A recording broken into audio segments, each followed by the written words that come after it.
do a better job of telling the story. So this is why this is important. And I'm just thankful that you're in the neighborhood at this time. It's been a long time. It has been indeed a long time.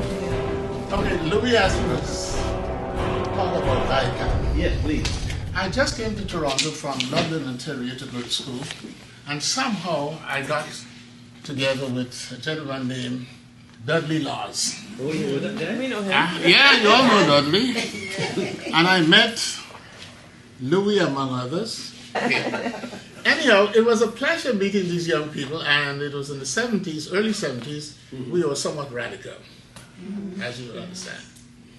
And I remember distinctly Dudley applying for a grant, and we brought black kids from across the country, from Nova Scotia to British Columbia, and we housed them in private places, and George Brown College was one of the places we housed them, and we had this long weekend conference, and it was, to the best of my knowledge, it was the first time that we had people coming from across the country to meet and discuss the normal things that we had to discuss, you know, the inequities in the society, police brutality, the unwarranted stops and stupid questions that white people only ask, at the UNIA building at the corner of College and Augusta.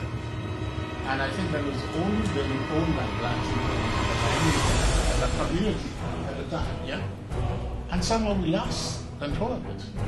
I think some Chinese... beside a bakery, that was on College Street. Okay.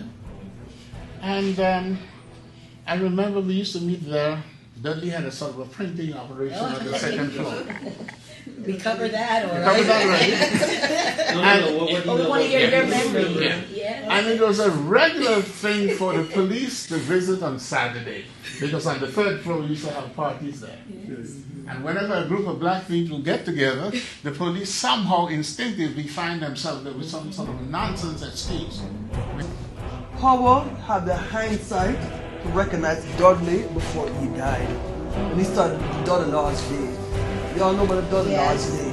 I mean, and yes, you know, we could talk about people when they're dead, but I think the important thing is to give them their flowers while they're alive.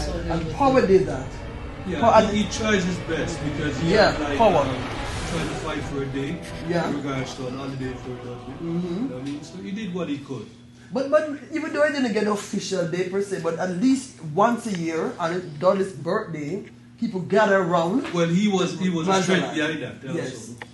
He was a strength behind that. It started in his house, it started in his backyard, and it got so big, because once a year, about May 4th, you're going to go to Power's house for Dudley holidays. And then from his backyard, it went, to the community center. And now you have Dudley Laws Scholarship. So I think that is very important, to recognize that he was able to, recognize him while he was alive. Because I think, we could say anything we want to say now, but the father Paul was able to recognize and say, hey, wait a minute now. Why not recognize the man while he's alive? You know what I'm saying? So I think that was very important.